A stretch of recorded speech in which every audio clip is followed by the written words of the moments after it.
La generación siguiente a la de la independencia, después de la caída de Iturbide y del primer gobierno republicano mexicano, el de Guadalupe Victoria, se enriquece, se dedica a las disputas por el poder, se hace bolas, que ocurre desde luego un país enormemente empobrecido, un federalismo ficticio, porque había las élites en la provincia, pero no había dinero, no había producción, no había sistema fiscal. ¿Qué es lo que pasa? ¿Carencias de la nación o abusos de los gobernantes? Todo junto. Y el caos total, hay que recordar que fueron 11 años de guerra, las minas se anegaron, los caminos se abandonaron y además un aspecto muy importante, la amenaza de la reconquista. Porque claro, después de que entra Iturbide a la Ciudad de México, pasan 15 años para que España y su aliada, la Santa Sede, el pontificado, reconozca la independencia. Esto es muy importante porque por eso viene el movimiento de reforma.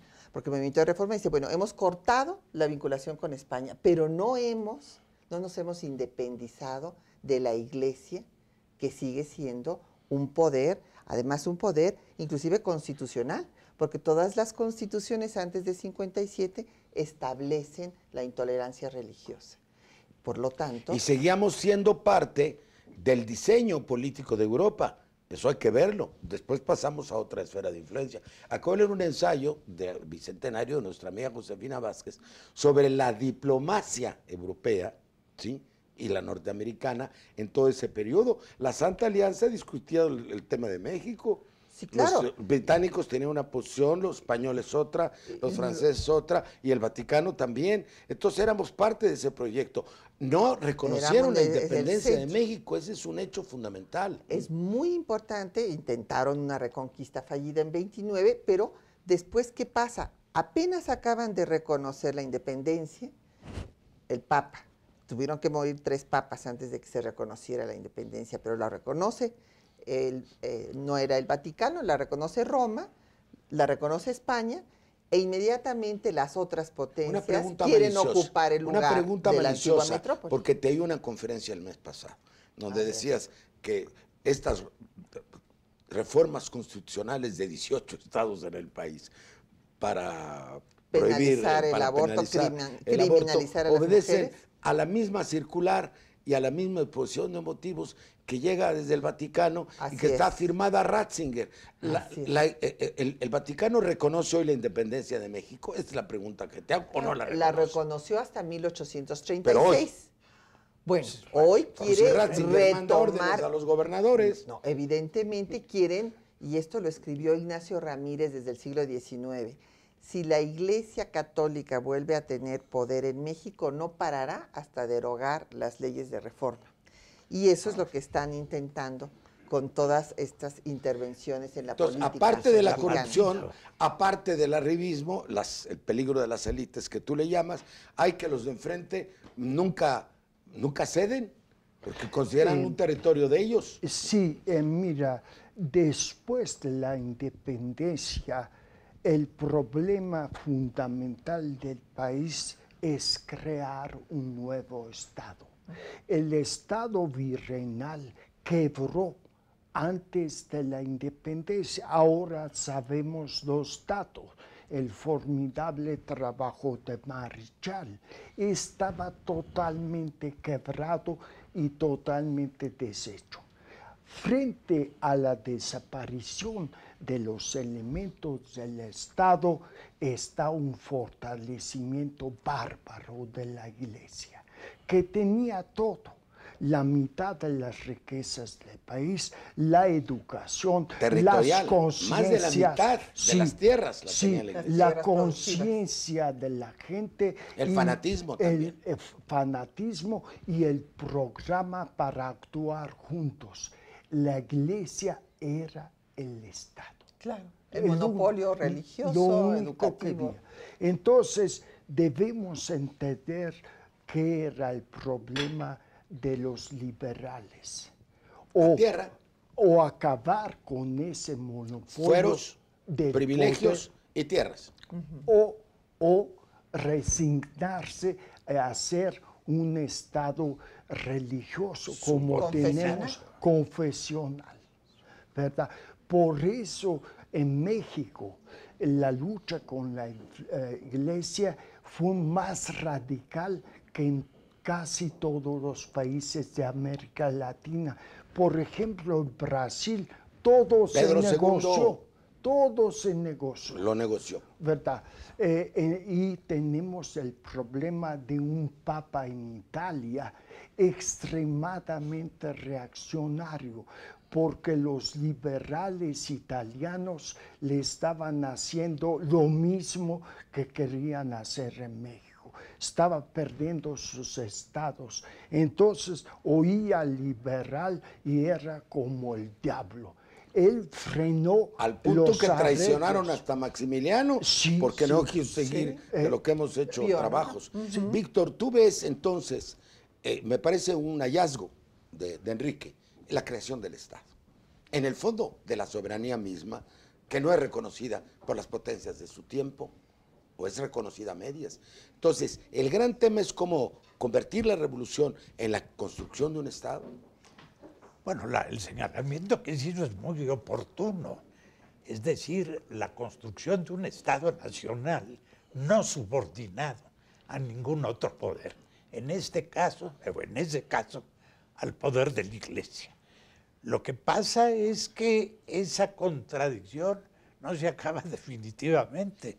Como casi nunca las contradicciones se liquidan de una manera última. Ahora vemos cómo en otro planeta histórico, vamos a decir, en la actualidad, la Iglesia sigue intentando poner sus directivas, sigue haciendo política desde el confesionario y desde muchos púlpitos muy distintos. Y esto que mencionabas hace un momento, Patricia. Y política electoral. Es Amenaza claro. a los candidatos con no apoyarlos o con destruirlos Son- si no hacen lo que quieren en el gobierno. Hacen discursos en favor o en contra. Y este problema del aborto, con la firma circular del Papa, bueno, esto es una penetración, claro, que tiene como base la posibilidad de un pueblo con tradición católica. A pesar Pero de que se había llegado a un pacto, porque se llegó a un pacto en 92, se reconoció a la Iglesia, jurídicamente Pues sí, se pero- nombró al Vaticano, y para ellos esos pactos no existen. Van más adelante. para otra ellos, vez. esos pactos son provisionales y son Para de ellos. oportunidad. Ellos están en una tarea eterna, histórica, universal. Que tiene 20 siglos. Y que debe ser 1000 años más, vamos a decirlo. Y entonces los pactos son de juguete, son verdaderamente de papel. Están en lo que en lo que es su vocación permanente.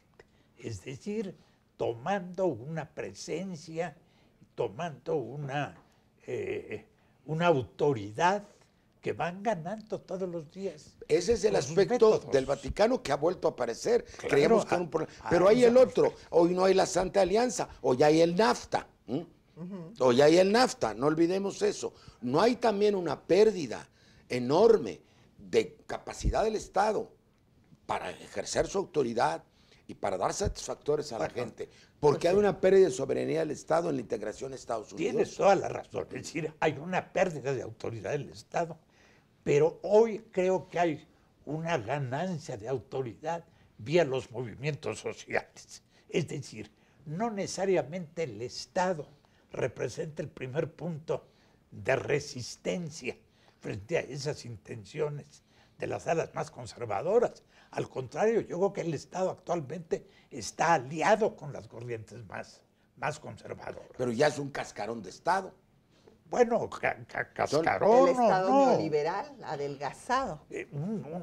Un Estado liberal que se ha ido Incompetente. consumiendo y negando a sí mismo durante varios años.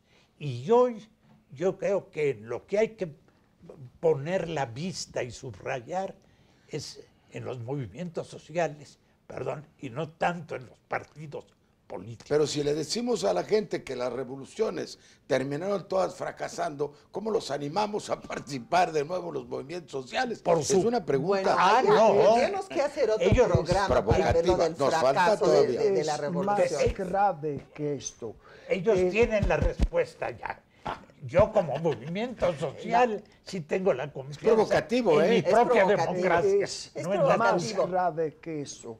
Hay un proceso de deconstrucción Del Estado. del este concepto de la revolución. No hubo revolución, hubo una cantidad de levantamientos, cada uno con sus demandas especiales. Hay Carranza, hay Zapata, hay Pancho Villa, que no tienen nada que ver uno con el otro y que hay que estudiar aparte. El sur ni se entera de la revolución, El extremo sureste. el extremo sureste, sino mucho después. ¿Cuál revolución? Lo mismo, las revoluciones. Lo mismo respecto a 1810. Hay un proceso de deconstrucción y negación y nos invitan a poner el ojo en otras formas de cambio social. El cambio social que representa, por ejemplo, la reforma borbónica. El cambio social que Desde arriba. Desde arriba. Sí, Exacto. Pero las reformas borbónicas, las modernizaciones se llaman. Modernizaciones, Como ahora está exactamente. estudiando nuestro Serían amigo el Marx. equivalente. La El historiografía fracaso neoconservadora. de las modernizaciones también. Han fracasado las revoluciones y han fracasado las modernizaciones. Entonces, Yo no creo que hayan Díaz. fracasado. Difiero en que hayan fracasado. Díaz lo mismo, ¿verdad? Ese es un intento de dejarnos sin nada en el pasado, sin revoluciones, Sí, es como muy grave. si no hubieran existido. Y no fracasaron, Porfirio. A ver, Tuvieron éxitos México limitados. Sí, todas las revoluciones Eso se quedan inconclusas. olvida rápido. Pero Bueno, no fracasaron. vamos a ir al último de los apartados para concluir nuestras ideas. Y bueno, podremos hacer otro programa. Es todo un año de bicentenario, ¿no? Si duramos el año, eso todavía no se sabe. Ahora, fracasaron las revoluciones.